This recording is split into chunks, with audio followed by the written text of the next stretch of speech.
Assalamualaikum anak-anak. Yuk kita belajar tematik tema 7 kelas 3 SD. Subtema 3, pembelajaran kedua, mulai halaman 125 sampai halaman 132. Support channel ini terus ya. Bacalah teks berikut. Hari ini cuaca sangat panas. Udin, Beni, dan Edo ingin bermain di kolam renang. Kolam renang tempat mereka bermain cukup aman. Di sekitar kolam, terdapat beberapa orang petugas sedang mengawasi anak-anak bermain air. Setiap petugas mengalungkan peluit di leher masing-masing. Peluit merupakan salah satu alat komunikasi. Peluit digunakan untuk mengawali atau menghentikan suatu kegiatan. Dengan menggunakan peluit, kita tidak perlu bersuara keras untuk memberi peringatan. Di kolam renang, petugas kolam menggunakan peluit untuk memberi peringatan bahaya. Pemberian peringatan menggunakan peluit merupakan salah satu upaya untuk menjaga keselamatan di kolam renang. Apa saja upaya lainnya dalam menjaga keselamatan di kolam renang? Sebagian besar bumi terdiri atas air. Oleh karena itu, kita harus bersahabat dengan air. Air dapat menjadi kawan maupun lawan. Kita perlu memperhatikan keselamatan diri saat berada di dalam air. Saat berada di kolam renang, kita harus memahami berbagai tanda bahaya. Tanda bahaya menyampaikan pesan agar kita berhati-hati. Berikut tanda-tanda aturan di kolam renang yang perlu diketahui. Ada tanda kedalaman air, tanda dilarang mendorong, tanda dilarang terjun di kolam dangkal, tanda dilarang berenang sendiri, dan tanda dilarang berjalan di tepi kolam renang. Dengan memahami tanda bahaya yang ada di kolam renang dan mematuhi peraturan di sana, kita telah menjaga keselamatan diri sendiri. Setelah berenang, Udin, Beni, dan Edo beristirahat. Udin beristirahat sambil membaca buku yang dibawanya. Buku tersebut bercerita tentang alat komunikasi tradisional dan modern. Bacalah teks berikut. Alat komunikasi tradisional dan modern. Manusia berkomunikasi dengan berbagai cara. Perkembangan teknologi komunikasi telah menghasilkan berbagai jenis alat komunikasi. Ada yang telah digunakan sejak lama maupun yang baru dikenal masyarakat. Daun lontar, prasasti, dan gong merupakan alat komunikasi tradisional pada masa lalu. Selain itu, ada pula lonceng yang berfungsi sama dengan gong. Pada masa berikutnya, muncul telegraf dan pesawat telepon. Dengan adanya teknologi, telepon berkembang menjadi telepon genggam atau biasa disebut ponsel. Ponsel merupakan alat komunikasi modern yang terus mengalami pembaruan. Nah, setelah kita membaca teks tentang alat komunikasi tradisional dan modern, maka kita dapat mengetahui bahwa alat komunikasi tradisional itu contohnya seperti daun lontar, prasasti, dan gong ataupun lonceng. Sedangkan alat komunikasi modern contohnya seperti telegraf, telepon, dan ponsel.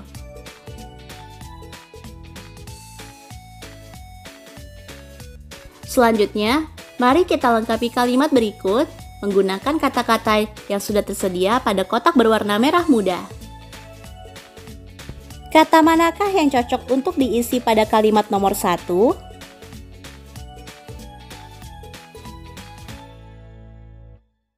Ya, tradisional. Alat komunikasi tradisional digunakan pada masa lalu. Kata manakah yang tepat untuk melengkapi kalimat nomor 2?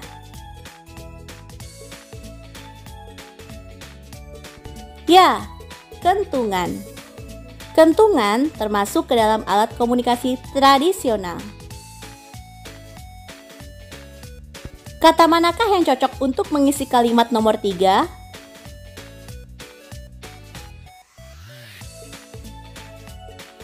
Ya, gong.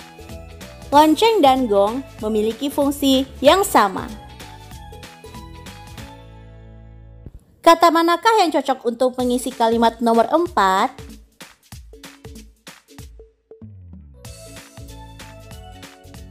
Ya, ponsel. Telepon kini berkembang menjadi ponsel.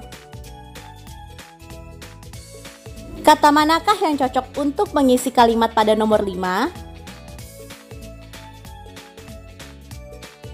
Ya, modern. Ponsel merupakan salah satu alat komunikasi modern.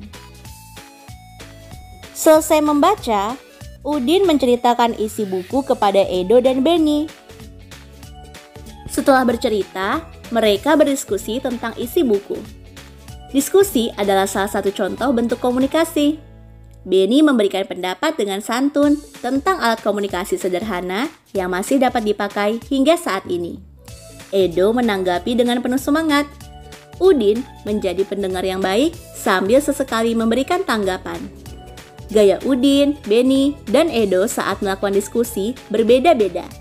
Namun, mereka tetap dapat berdiskusi dengan baik.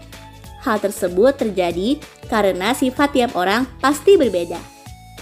Setiap orang memiliki sifat yang berbeda-beda. Ada yang pendiam, pemalu, ada juga yang memiliki sifat ramah dan mudah bergaul. Sifat termasuk salah satu bentuk keberagaman. Berikut beberapa contoh sifat beserta ciri-cirinya. Jenis sifat sopan, ciri-cirinya menghormati setiap orang. Jenis sifat sombong, ciri-cirinya selalu merasa lebih baik dari yang lain.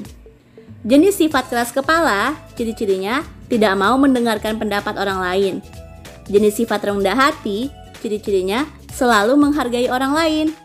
Dan jenis sifat humoris, ciri-cirinya senang membuat suasana riang dan penuh tawa. Perbedaan sifat pada individu dapat berpengaruh terhadap kegiatan komunikasi. Kadangkala saat berkomunikasi terjadi pertengkaran. Namun, jika kita bisa memahami aneka sifat dan kebiasaan orang lain, kita dapat menjaga persatuan dan kesatuan antar sesama. Amatilah 5 orang temanmu. Dapatkah kamu menemukan aneka sifat? Contohnya, aneka sifat dan kebiasaan Udin dan teman-teman. Satu sama lain memiliki sifat dan kebiasaan yang berbeda-beda.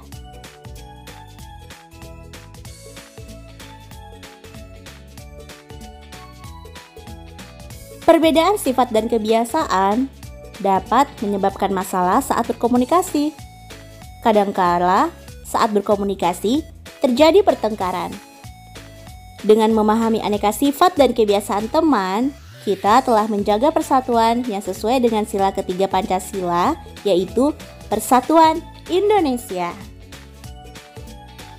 Perhatikan tanda peraturan di kolam renang berikut.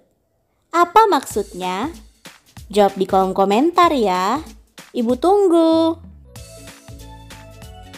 Baiklah anak-anak, sampai di sini dulu ya penjelasan dari Ibu. Terima kasih atas perhatiannya. Jangan lupa subscribe biar nggak ketinggalan materi berikutnya. Wassalamualaikum warahmatullahi wabarakatuh.